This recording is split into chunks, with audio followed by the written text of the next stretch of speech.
Subscribe to Mufti Qasim Nawaz online. Press the bell icon for more videos. Bismillahirrahmanirrahim. Assalamu alaikum warahmatullahi wabarakatuh. ایک بھائی نے سوال کیا ہے کہ رمضان المبارک میں شیطان قید ہے، پھر انسان گناہ کیوں کرتا ہے؟ سامعین مکرم، سب سے پہلے جامع ترمذی کی ایک حدیث کا ترجمہ سماعت کیجیے کہ جب رمضان کی پہلی شب آتی ہے، شیاطین اور سرکش جنات قید کر دیے جاتے ہیں اور دوزخ کے دروازے بند کر دیے جاتے ہیں اور کوئی دروازہ بھی کھولا نہیں جاتا، اور جنت کے دروازے کھول دیے جاتے ہیں اور کوئی دروازہ بند نہیں کیا جاتا، اور ایک منادی ندا دیتا ہے، اے خیر کے متلاشیوں آگے بڑھو، اور اے شر کے طلبگاروں پیچھے ہٹو، اور اللہ کئی لوگوں کو جہنم سے آزاد فرماتے ہیں، اور یہ ہر رات ہوتا ہے۔ سامعین مکرم، یہ حدیث آپ نے کئی مرتبہ سن رکھی ہوگی، لیکن اس کے صحیح اور درست مفہوم تک ہم ابھی تک رسائی حاصل نہیں کر سکے ہیں۔ سامعین مکرم، حدیث پاک کا ظاہری مفہوم یہی ہے کہ رمضان کی آمد پر شیاطین قید کر دیے جاتے ہیں، لیکن شیاطین کے قید کیے جانے سے کیا مراد ہے؟ کیا واقعتاً شیطانوں کو زنجیروں میں جکڑ دیا جاتا ہے اور انسانوں کو اس کے وسائس سے مامون اور محفوظ کر دیا جاتا ہے؟ اگر یہ مفہوم مراد ہو تو یہ سوال باقی رہتا ہے کہ پھر انسانوں کو معصیت اور نافرمانی اور برے کاموں پر کون سی چیز آمادہ کرتی ہے؟ کون سی چیز انسان کو برے کاموں پر اکساتی ہے؟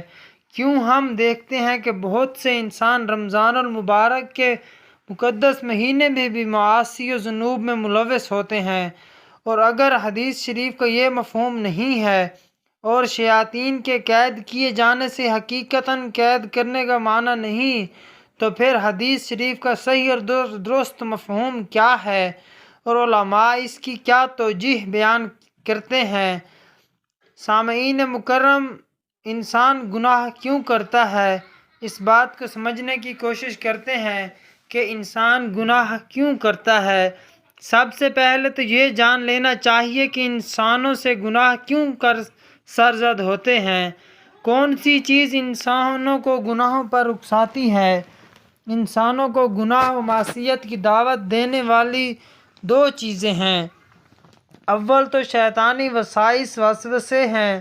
شیطان ہر ممکن کوشش کرتا ہے کہ وہ انسانوں کو معصیات میں مبتلا کرے۔ اس کے لیے مختلف حربے استعمال کرتا ہے، مختلف طریقوں سے وار کرتا ہے۔ وہ انسان کے دل میں مختلف وساوس و خیالات پیدا کر دیتا ہے جن کو انسان قبول کرتا ہے اور گناہ میں ملوث ہو جاتا ہے۔ اور سامعین مکرم، دوسری چیز خود انسان کا نفس ہے، جسے قرآن کریم میں نفس امارہ سے تعبیر کیا گیا ہے۔ یہ انسانوں کا سب سے بڑا دشمن ہے، کیونکہ یہ خود انسان کی ذات میں داخل ہے، کسی پل انسان کو اس سے مفر نہیں ہے۔ یہ انسانوں کو گناہوں اور دنیاوی لذتوں کی جانب راغب کرتا ہے۔ اس کو قابو میں کرنے کے لیے بہت زیادہ محنت اور ریاضت کی ضرورت ہوتی ہے۔ اس نفس کو مارنے کے لیے بہت زیادہ محنت اور ریاضت کی ضرورت پڑتی ہے۔ مذکورہ تفصیل سے سامعین مکرم اتنی بات معلوم ہو گئی کہ انسان کو گناہ پر اکسانے والا صرف شیطان ہی نہیں بلکہ خود انسان کا نفس بھی ہے جو اس کے پہلو میں موجود ہے۔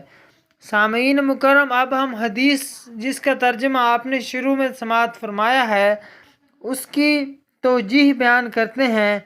پہلی توجیہ، چنانچہ کہ علماء کرام کہتے ہیں کہ رمضان المبارک میں شیطان کو حقیقتاً قید کر دیا جاتا ہے، جس کی کیفیت و حقیقت اللہ تعالیٰ کو ہی معلوم ہے، اور انسان رمضان المبارک کے مہینے میں جو گناہ کا ارتکاب کرتا ہے وہ نفسانی خواہشات کی بنا پر کرتا ہے، یعنی اس کا نفس ہی اسے گناہوں کی رغبت دلاتا ہے، اور انسان اس پر قابو نہ پانے کی صورت میں اس کا غلام بن جاتا ہے اور اس کے اشاروں پر چلنے لگتا ہے۔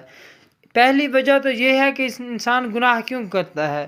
سامعین مکرم، ایک دوسری توجیہ سماعت کیجیے۔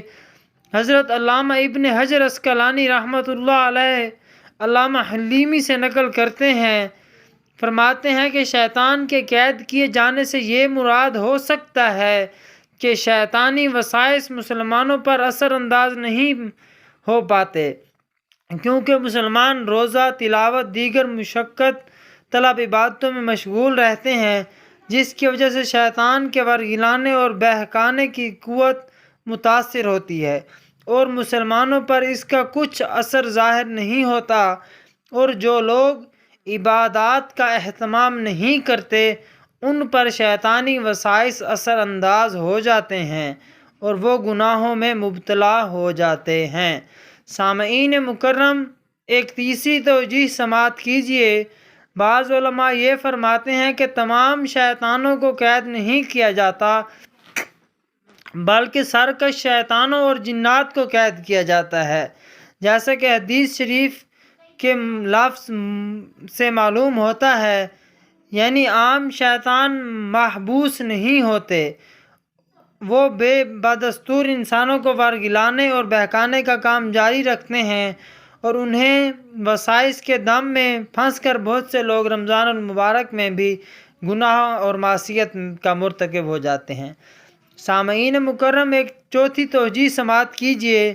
بعض علماء کہتے ہیں کہ شیطان 11 مہینے انسان پر اتنا اثر ڈالتا رہتا ہے اور یہ اثر انسان کے اندر اس قدر راسخ اور مضبوط ہو جاتا ہے کہ شیطان 1 ماہ قید بھی رہے تو اس کے ڈالے ہوئے اثر کے نتیجے میں انسان گناہوں میں مبتلا رہتا ہے۔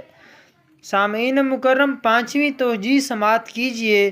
شیخ ابن عثیمین رحمۃ اللہ علیہ سے جب اس کے متعلق دریافت کیا گیا تو آپ نے فرمایا کہ یہ حدیث ان امور غیبیہ میں سے ہے جن کے متعلق ہماری یہ شان ہونی چاہیے کہ ہم اسے تسلیم کریں اور مان لیں، اور اس کے متعلق کوئی کلام نہ کریں، کیونکہ یہی مسلمانوں کے ایمان و اعتقاد کے حق میں بہتر ہے۔ چنانچہ جب حضرت عبداللہ ابن احمد بن حنبل نے اپنے والد امام احمد سے اس کے متعلق دریافت کیا تو آپ نے 2 ٹوک الفاظ میں یہ جواب دیا، یعنی یہ حدیث میں یہی ہے، اس کے متعلق کلام کی گنجائش نہیں ہے اور ہمیں یہ تسلیم کرنا چاہیے۔ تو سامعین مکرم، آپ نے سب سے پہلے حدیث سماعت کی کہ شیطانوں کو جکڑ دیا جاتا ہے، تو اس کے بعد سب سے پہلے انسان کے ذہن میں یہی خیال آتا ہے کہ اگر شیاطین کو رمضان المبارک کا چاند نظر آتے ہی اگر جکڑ دیا جاتا ہے تو پھر انسان گناہوں اور معصیت کا مرتکب کیوں ہوتا ہے؟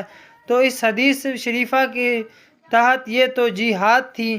اللہ تعالی ہمیں اپنی پناہ میں لے لے، اللہ تعالی ہمیں ہمیشہ معصیت اور گناہوں سے محفوظ رکھے، اللہ تعالی ہم سب کا حامی و ناصر ہو، آمین بجاہ نبی الامین صلی اللہ تعالی علیہ وآلہ وسلم۔ مفتی Qasim Nawaz online, press the bell icon for more videos۔